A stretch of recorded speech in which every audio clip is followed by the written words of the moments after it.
कि भारत बड़ा फ्यूरियसली वो मुख्तलिफ नए वेपन्स और नई चीजें एक्वायर करने की कोशिश कर रहा है। बहुत सारे कर भी दिए उन्होंने। तो नेचुरली वो पैसा डिफेंस में बेतहाशा लगा रहे हैं इस ख्याल से कि दुनिया को ये बावर कराते हैं कि चाइना के अगेंस्ट जबकि वो इस्तेमाल करते हैं पाकिस्तान के खिलाफ। ये आपने देखा कि S-400 उन्होंने डिप्लॉय किए हैं पाकिस्तान के बॉर्डर्स पे, और दूसरी तरफ वो S-500 को इवेल्युएट कर रहे हैं, रशिया ने उनको ऑफर किया है। तो डिफेंसिव बैलेंस का यहाँ पे तब्दील होना और हमारे उससे इकोनॉमी जो हमारी कमजोर है उसकी एलिमेंट्स वो इफेक्ट बहुत कर रही है। जो तबाही और बर्बादी आई, मैं अगर आपको सिर्फ 2 जुमले में बता दूं कि ये 5 महीने में जो बर्बादी आई है वो ये थी कि हमारा तिजारती खसारा हुआ 20.6 अरब डॉलर, जो पिछले साल की इसी मुद्दत के दुगने से ज्यादा है। कोई 10 अरब डॉलर का इजाफा हो गया। हमारा करंट अकाउंट जो सरप्लस था 1.6 वो 7 अरब डॉलर हो गया इन 5 वर्षों में, और अब ये 14-15 अरब डॉलर पे जा रहा है। हमारी इंपोर्ट्स 33 बिलियन इसी मुद्दत में, जो कि पिछले साल की 5 जो है वो तकरीबन 14 अरब डॉलर ज़्यादा थी। और मई से अब तक जो तबाही आई रुपए की कदर में वो आई 26 रुपया फी डॉलर, और स्टेट बैंक तमाशा देखता रहा, कोई रेस्ट्रिक्शन नहीं लगाई। लेकिन मुल्क का वज़ीर आज़म ये फरमाते हैं कि पाकिस्तान तो अब भी सबसे सस्ता मुल्क है पूरी दुनिया में। हाँ, लेकिन मेरा ख्याल है भारत जो है वहाँ पर शरह नमूज अफरात ज़र 4.5% है। बांग्लादेश में जो है हमसे कम है। तो ये दुनिया भर में जो महंगाई का तूफान आया, भारत और बांग्लादेश श्रीलंका में आके रुक क्यों गया, सारा पाकिस्तान पे क्यों आया, तो जवाब दें। इसलिए कि स्टेट बैंक की आप रिपोर्ट में पढ़ लें तो उन्होंने जो आदाद शुमार दिए हैं तो उसमें अफरात ज़र हमारे यहाँ खित्ते और शरह नमू हमारा खित्ते में सबसे कम है। ये ऑफिशियल चीज़ है। मगर 2 और जुमले में बता दूं ताकि मेरी बात कंप्लीट हो जाए। एक तो ये था कि स्टेट बैंक ऑफ पाकिस्तान का जो बिल अब ला रहे हैं, तो पहली चीज तो ये थी कि उसके अंदर जो ड्राफ्ट IMF को दिया गया उसमें कुछ शराइत आइन से मुतसादिम थी। तो उसका हिसाब कौन होगा कि किसने वो मंजूर किया था और IMF को किसने दिया आइन से मुतसादिम।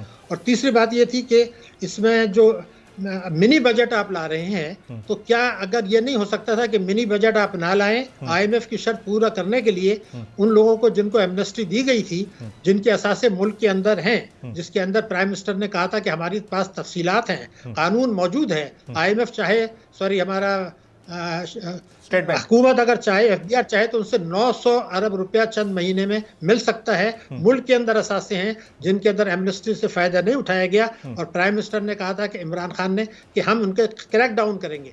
उसको अगर क्रैक डाउन करें तो 900 अरब रुपया हुकूमत को मिल सकता है। उन चोरों को नवाज रहे हैं, कानून को तोड़ रहे हैं और ज़िमनी बिल की तरफ जा रहे हैं। और जहां तक अफगानिस्तान का ताल्लुक है, वो भी आपने देखा कि अभी तक वहां पे स्टेबिलिटी नहीं, और अभी तो हम वहां पे जो इंसानी अलमिया बन रहा है भूख और अफलास का, उसी को दूर करने के चक्कर में है, जो आप देखिए कि बड़ी इब्तदाई स्टेजेस में है, बैंकिंग चैनल वगैरह भी खुल रहे हैं।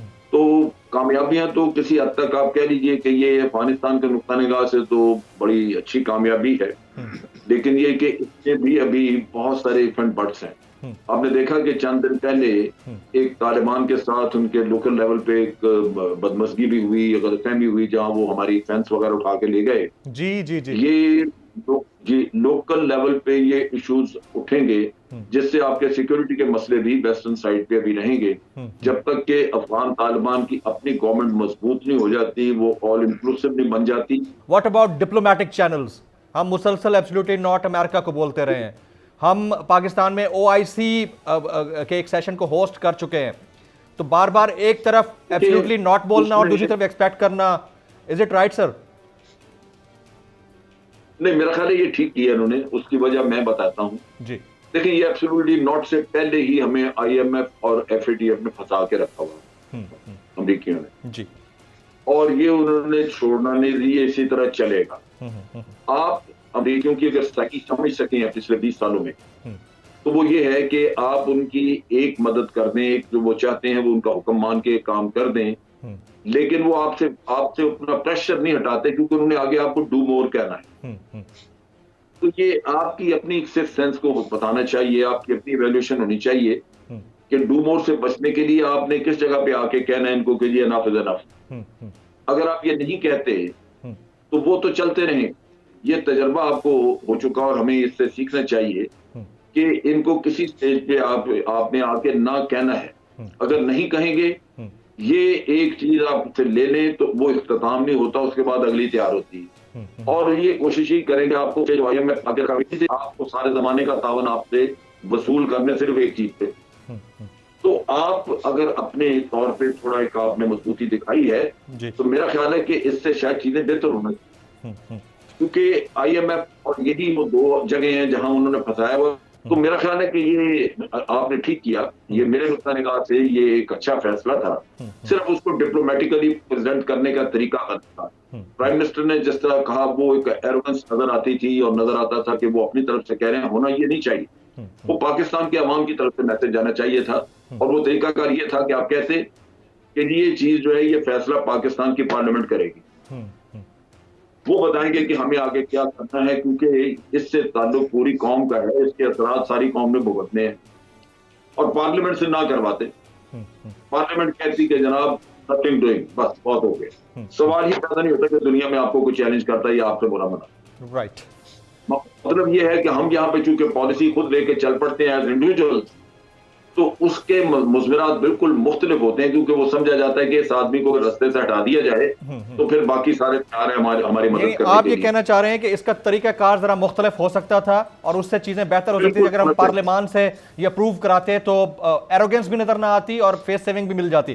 तो जो मैंने जैसे बताया कि करंट अकाउंट डेफिसिट आपका 1.6 अरब डॉलर प्लस से माइनस में हो गया, सब चीजें बढ़ गई। तो मंतकी नतीजा था कि फ्लाइट ऑफ कैपिटल भी हो रहा है, और इसका सबूत मैं ये देता हूं कि 86 बिलियन डॉलर्स की जो है रेमिटेंसेज आई हैं इस हुकूमत के दौर में, जिसको हुकूमत ये कहती है, स्टेट बैंक कहता है ये कारकुनों की तरसीलात हैं। तो कारकुन बेचारे इतनी रकम तो नहीं भेजा करते, ये तो इनकम टैक्स ऑर्डिनेंस 111(4) के तहत हैं। जो पैसा आता है ये वापस भी चला जाता है, वाइट भी हो जाता है, और आपका टैक्सों में भी नुकसान है। तो एक बहुत बड़ा स्कैंडल ये है कि अगर 32 अरब डॉलर की आपके बैरूनी कर्जे बढ़े और 86 बिलियन रेमिटेंसेज आई, जो पिछले साल की इसी मुद्दत से 15 अरब डॉलर ज्यादा है, तो वो पैसा है कहाँ? ये कि हमें नजर नहीं आ रहा है, किसको नजर नहीं आ रहा? कोई बड़ा प्रोजेक्ट तो लगा नहीं है, पैसा तो वो पैसा फिर पैसा कहाँ है? पेपरों में है या पेपरों से ही गायब हुआ है? नहीं, ये मैंने बताया ना कि इससे पैसा बाहर जाता है, चोरी का पैसा ये रेमिटेंसेस के जरिए वापस आ जाता है, फिर ये पैसा दोबारा पाकिस्तान से बाहर चला जाता है। इसका सबूत मैं आपको ये दे सकता हूँ, केस में सुप्रीम कोर्ट में बताया गया हुकूमत की जानिब से कि एक साल 19.9 बिलियन डॉलर्स की तरसीलात आई, 20 अरब डॉलर की रेमिटेंसेज आई। उसी साल लोगों ने मार्केट से डॉलर खरीद के, चोरी के पैसे से, जायज पैसे से डॉलर खरीद के फॉरेन करेंसी अकाउंट में जमा कराया, और वो पैसा बाहर चला गया। उसका हजम था 15 डॉलर।